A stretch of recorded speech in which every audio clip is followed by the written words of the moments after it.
बहुत समय पहले की बात है। एक नगर में एक धनी सेठ रहा करता था। उस सेठ के पास सभी प्रकार की सुख सुविधाएं थीं, लेकिन उसके कोई संतान नहीं थी। संतान के दुख में वह हमेशा चिंतित रहता था। फिर एक दिन उसे पता चलता है कि उसकी पत्नी गर्भवती और उसने अपनी पत्नी का खूब ख्याल रखा। ऐसे में एक दिन उसके घर पर एक पुत्र का जन्म हुआ। सेठ पुत्र के जन्म पर बहुत प्रसन्न था। उसने पूरे नगर में मिठाई बांट पाई और उसके लालन पालन में कोई कमी नहीं छोड़ी। देखते ही देखते उसका पुत्र बड़ा हो गया। फिर सेठ ने उसे पुत्र को गुरुकुल भेजने का निर्णय किया ताकि वह पढ़ लिख कर एक विद्वान बन सके। अभी उसके पुत्र की उम्र ज्यादा नहीं हुई थी, लेकिन उसने छोटी सी उम्र में अपने बेटे को शिक्षा ग्रहण करने के लिए गुरुकुल भेज दिया था। गुरुकुल में वह बालक अच्छे से शिक्षा ग्रहण करता, अपने गुरु की सभी आज्ञा का पालन करता। ऐसे में वह बालक धीरे धीरे वहां का सबसे होनहार विद्यार्थी बन गया। गुरुकुल में उसे बालक ने सारे वेद, पुराण और शास्त्रों का अध्ययन किया और बहुत बड़ा विद्वान बन गया। लेकिन वह कहते हैं ना कि समय कब बदल जाए किसी को भी पता नहीं होता। ऐसे ही एक दिन किसी प्राकृतिक आपदा की वजह से उसके माता पिता की मृत्यु हो गई, और जब उसके माता पिता की मृत्यु हुई तब तक उसे बालक की शिक्षा पूर्ण नहीं हुई थी। और जब उस बालक ने इस खबर को सुना कि उसके माता पिता अब इस दुनिया में नहीं रहे और उनका सब कुछ बर्बाद हो चुका है, तो उस बालक का इस सांसारिक मोह माया से मन उठ गया। उसके बाद उस बालक ने निश्चय किया कि वह गुरुकुल से शिक्षा पूर्ण करने के बाद अपना संपूर्ण जीवन लोगों की भलाई में व्यतीत करेगा। फिर जब उस बालक की शिक्षा पूर्ण हो गई तो उसके बाद वह बालक सन्यासी बन गया और वह सांसारिक वस्तुओं से दूर हिमालय के जंगल में चला गया। जंगल में जाकर उसने वहां लंबे समय तक तपस्या की। तपस्या पूर्ण करने के बाद उस सन्यासी ने लोगों को शिक्षा देना आरंभ कर दिया। समय के साथ साथ उस सन्यासी की चर्चा चारों तरफ होने लगी और दूर दूर से लोग उसके पास शिक्षा ग्रहण करने आने लगे, और बहुत से लोग उनके पास अपनी समस्याओं का समाधान खोजने के लिए भी आने लगे। सन्यासी सभी लोगों की समस्याएं बड़ी आसानी से सुलझा देता, जिस वजह से वह पूरे राज्य में मशहूर हो गया था। लेकिन जिस नगर में वह रहता था उसे नगर का राजा एक क्रूर व्यक्ति था। जब राजा को उस सन्यासी के बारे में पता चला तो उसने उस सन्यासी से मिलने का निश्चय किया। अगली सुबह को राजा अपने महल से निकलकर उस सन्यासी से मिलने के लिए निकल गया और फिर वह उस कुटिया पर जाकर पहुंच गया। वहां पहुंचकर जब राजा ने उसे सन्यासी को देखा तो वह देखता ही रह गया। उसके चेहरे पर एक अलग ही तेज था। जब वह सन्यासी के पास पहुंचा तो उसे बड़ी अपार शांति का अनुभव हुआ। उस राजा ने सन्यासी को प्रणाम किया और पास बैठ गया और उससे वार्तालाप करने लगा। वह राजा पहले ही मुलाकात में उस सन्यासी के व्यक्तित्व से इतना प्रभावित हुआ कि उसने उसी समय से अच्छाई की राह पर चलने की ठान ली और मन ही मन सोचने लगा कि इतनी छोटी सी मुलाकात में यह सन्यासी मुझे इतना बदल सकता है, तो अगर यह हमेशा मेरे साथ ही रहने लगे तो मेरी तो जिंदगी बदल जाएगी। और यही सोचकर राजा सन्यासी से अपने महल चलने के लिए आग्रह करने लगा। राजा का आग्रह सुनकर सन्यासी माना नहीं कर पाया और वह राजमहल चलने को तैयार हो गए। फिर राजा सन्यासी को लेकर राजमहल की ओर चल दिया। राजमहल पहुंचने पर राजा ने सन्यासी का खूब आदर सत्कार किया और उसके बाद राजा ने सन्यासी को एक शाही कमरे में भोजन करवाया। भोजन के बाद सन्यासी ने राजा को धन्यवाद दिया और राजा से जाने की आज्ञा मांगी। यह सुनकर राजा ने कहा कि आप हमारे बाग में जब तक चाहे तब तक रह सकते हैं। आपको यहाँ पर किसी भी प्रकार की कोई असुविधा नहीं होगी और आप यहाँ रहेंगे तो हमारी प्रजा को भी अच्छा लगेगा और हमें भी अच्छा लगेगा। यह सुनकर सन्यासी ने राजा का प्रस्ताव स्वीकार कर लिया। उसके बाद राजा ने सेवकों से कहा कि सन्यासी महाराज के लिए बगीचे में रहने का, खाने का और वस्त्र आदि का प्रबंध किया जाए। राजा की आज्ञा के अनुसार सेवकों ने एक सुंदर सी कुटिया का निर्माण कर दिया। उसके बाद वह सन्यासी उसी कुटिया में रहने लगे। सन्यासी को उस कुटिया में रहते रहते कहीं साल बीत गए और इस दौरान राजा ने उनकी खूब सेवा की। परंतु कई सालों बाद एक दिन राजा और रानी को आवश्यक कार्य के लिए दूसरे राज्य जाना पड़ा, लेकिन उन्होंने एक सेवादार को सन्यासी की सेवा के लिए नियुक्त कर दिया। परंतु वह सेवादार राजा के जाने के बाद बीमार पड़ गए और अपने घर चला गया और कभी लौटकर वापस नहीं। तो सन्यासी ने क्रोध में आकर उस राजा को खूब सुनाया और राजा से कहा कि हे राजन, जो जिम्मेदारी तुम पूरी नहीं कर सकते तो वह उठाते ही क्यों हो। तब राजा ने सन्यासी से क्षमा मांगते हुए कहा कि हे भगवान, यदि मुझसे कोई भूल हो गई हो तो मैं उसके लिए आपसे क्षमा मांगता हूँ। मुझे क्षमा कर दीजिए और आप अपना क्रोध शांत कीजिए और मुझे बताइए कि आखिर हुआ क्या है। यह सुनकर उस सन्यासी ने कहा कि तुम्हारे जाने के बाद मुझे यहाँ पर किसी ने भोजन नहीं दिया और मैं बहुत दिनों तक भूखा ही रहा। मुझे यहाँ पर आकर किसी ने पूछा तक नहीं कि मैं किस हाल में हूँ। यह सुनकर राजा ने सन्यासी से क्षमा मांगी और कहा कि हे भगवान, आज के बाद में ऐसी कोई भी गलती नहीं होगी। फिर कुछ देर बाद मामला शांत हो गया। जब राजा और सन्यासी के बीच वार्तालाप हो रही थी तो रानी भी यह सब वार्तालाप चुपके सुन रही थी और सब कुछ देख रही थी। उसके बाद राजा ने उससे सन्यासी को कोई भी शिकायत का मौका नहीं दिया और उसकी खूब सेवा की। परंतु कुछ दिनों बाद राजा को फिर किसी आवश्यक कार्य से अपने राज्य से बाहर जाना पड़ा। लेकिन इस बार राजा ने राज्य से बाहर जाने से पहले अपनी रानी को कहा कि जब तक मैं नहीं आऊं तब तक आप स्वयं सन्यासी की देखभाल करोगे। यह सुनकर रानी ने कहा कि जी महाराज, आप निश्चिंत होकर जाइए, मैं सन्यासी महाराज की अच्छे से देखभाल करूंगी। उसके बाद रानी हर रोज भोजन बनाकर सन्यासी महाराज को भेज देती थी। लेकिन एक दिन रानी नहाने के लिए चली गई और सन्यासी को भोजन देना भूल गई। सन्यासी ने काफी देर तक भोजन का इंतजार किया, लेकिन जब भोजन नहीं आया तब सन्यासी सोच में पड़ गया कि आज खाना क्यों नहीं आया। उसके बाद सन्यासी ने सोचा कि वह खुद महल में जाकर देखेगा कि आखिर अब तक खाना क्यों नहीं आया, और फिर वह महल पहुंच गया। जब वह महल के अंदर पहुंचा तो वहां उसकी नजर रानी पर पड़ी। रानी के लंबे लंबे गाने काले केश जो कि उसकी कमर पर लहरा रही थी, उसकी कजरारी आंखें जो देखने मात्र से ही घायल कर दें, उसकी हिरानी जैसी चाल।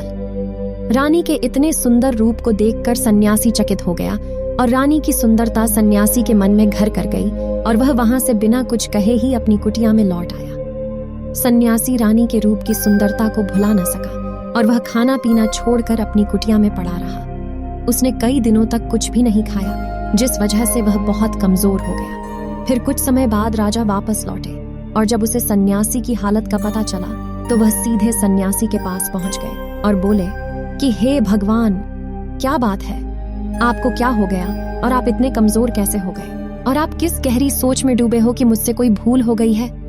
तब सन्यासी ने कहा कि नहीं राजन, आपसे कोई भूल नहीं हुई है। यह सुनकर राजा ने कहा, तो फिर क्या बात है, आप मुझे बताइए, मैं आपकी परेशानी जरूर दूर करूंगा। यह सुनकर सन्यासी ने राजा से कहा कि हे राजन, मैं आपकी रानी की अद्भुत सुंदरता को देखकर उनकी सुंदरता के फेर में पड़ गया हूँ और अब मैं रानी के बिना जिंदा भी नहीं रह सकता। यह सुनकर राजा हैरान हो गया और कुछ देर सोचने के बाद राजा ने उस सन्यासी से कहा, मैं आपको रानी दे दूंगा। यह सुनकर सन्यासी बहुत पसंद हुआ। फिर राजा सन्यासी को लेकर महल चले गए और जब राजा और सन्यासी महल पहुंचे तो उस दिन रानी ने अपने सबसे सुंदर वस्त्र और गहने पहने हुए था। फिर राजा रानी के पास पहुंचे और राजा ने रानी से कहा कि सन्यासी की मदद करनी चाहिए। ये बहुत कमजोर हो गए हैं और मैं नहीं चाहता कि किसी ज्ञानी पुरुष की हत्या का कलंक मेरे सर पर लगे। उसके बाद राजा ने रानी से पूछा कि क्या आप यह पाप अपने सर पर लेना चाहती हैं? राजा की यह बात सुनकर रानी ने राजा से पूछा कि आखिर सन्यासी के इस दुख का कारण क्या है। तो राजा ने रानी से कहा कि सन्यासी आपकी अद्भुत सुंदरता के दीवाने हो गए हैं। राजा की यह बात सुनकर रानी ने कहा कि राजन, आप चिंता मत करिए, अब आप सब कुछ मेरे ऊपर छोड़ दीजिए। मुझे पता है कि मुझे अब क्या करना है। इससे आपके ऊपर न तो सन्यासी की हत्या का पाप लगेगा और न ही उससे मेरे पवित्र धर्म का नाश होगा। रानी की यह बात सुनकर राजा ने रानी को सन्यासी को सौंप दिया। उसके बाद सन्यासी रानी को लेकर कुटिया पर पहुंचे। जब रानी सन्यासी की कुटिया पर पहुंची, रानी ने सन्यासी से कहा कि हमें रहने के लिए घर चाहिए, हम इस झोपड़ी में नहीं रह सकते। यह सुनकर सन्यासी राजा के पास गया और राजा से जाकर बोला कि हे राजा, हमें रहने के लिए घर चाहिए। सन्यासी की बात सुनकर राजा ने उनके लिए घर का प्रबंध कर दिया। फिर सन्यासी रानी को लेकर घर पहुंचा। जब रानी सन्यासी के साथ उस घर पर पहुंची तो रानी ने सन्यासी से कहा कि यह घर तो बहुत गंदा है और इसकी हालत बहुत खराब है, मैं इस घर में नहीं रह सकती। यह सुनकर सन्यासी फिर से राजा के पास गया और राजा के पास जाकर बोला कि हे राजन, जो आपने हमें घर दिया है उस घर की हालत बहुत खराब है। सन्यासी की बात सुनकर राजा ने उसे घर की हालत ठीक करवा दी। उसके बाद फिर रानी घर के अंदर गई और नहा धोकर बिस्तर पर गई। फिर सन्यासी भी बिस्तर पर गया। फिर उसके बाद रानी ने सन्यासी से कहा कि आपको पता है कि आप कौन हैं और आप क्या बन गए हैं। आप एक महान सन्यासी थे जिसके लिए राजा स्वयं सारी जरूरत की वस्तुएं उपलब्ध करता थे, जिसके पास लोग दूर दूर से ज्ञान ग्रहण करने आते थे, जो लोगों को सत्य की राह दिखाया करते थे, जो लोगों की समस्याओं का समाधान करते थे, जिनको सभी लोग एक गुरु मानते थे, जिनकी सब भगवान के रूप में पूजा किया करते थे। और आज आप वासना के कारण मेरे गुलाम हो गए हैं। रानी की यह बात सुनकर उसे सन्यासी को एक झटका लगा और उसे महसूस हुआ कि वह तो एक सन्यासी है और वह यह सब क्या कर रहा है। वह तो यह सारी सुख सुविधाओं को छोड़कर शांति की तलाश में जंगलों में चला गया। जोर जोर से रोने लगा और चिल्लाने लगा और रानी से कहने लगा कि मुझे समझा कीजिए महारानी, मैं यह क्या करने जा रहा था। मैं अभी आपको राजा को सौंप कर आता हूँ। सन्यासी की बात सुनकर रानी ने स्वयं किसी से प्रश्न किया कि महाराज, मेरे मन में एक प्रश्न उठ रहा है, कृपया मेरे प्रश्न का उत्तर दीजिए। रानी की बात सुनकर सन्यासी ने कहा कि पूछो, तुम्हारा क्या प्रश्न है। फिर रानी ने कहा कि जब आपको उस दिन भोजन नहीं मिला तो आप बहुत क्रोधित हो गए। तब मैंने आपका यह रूप पहली बार देखा था और तभी से मैं आपके व्यवहार में परिवर्तन महसूस कर रही हूँ। ऐसा क्यों हुआ महाराज? आखिर आपको इतना क्रोध क्यों आया? रानी की बात सुनकर सन्यासी ने रानी को समझाया कि जब मैं जंगल में था तो मुझे समय पर भोजन भी नहीं मिलता था, लेकिन जब मैं महल में आया तो महल में आने के बाद मुझे सारी सुख सुविधाएं मिली और फिर मैं इन सभी सुख सुविधाओं के मोह में फंस गया और मुझे इसके प्रति लगाव उत्पन्न हो गया और फिर मुझे इसको पाने का लालच उत्पन्न हो गया और जब मुझे यह नहीं मिला तो मेरे अंदर क्रोध उत्पन्न हुआ। फिर सन्यासी ने कहा कि महाराज, सच तो यह है कि अगर इच्छा पूरी नहीं हो तो क्रोध उत्पन्न होता है और अगर इच्छा पूरी हो जाए तो लालच बढ़ा जाता है।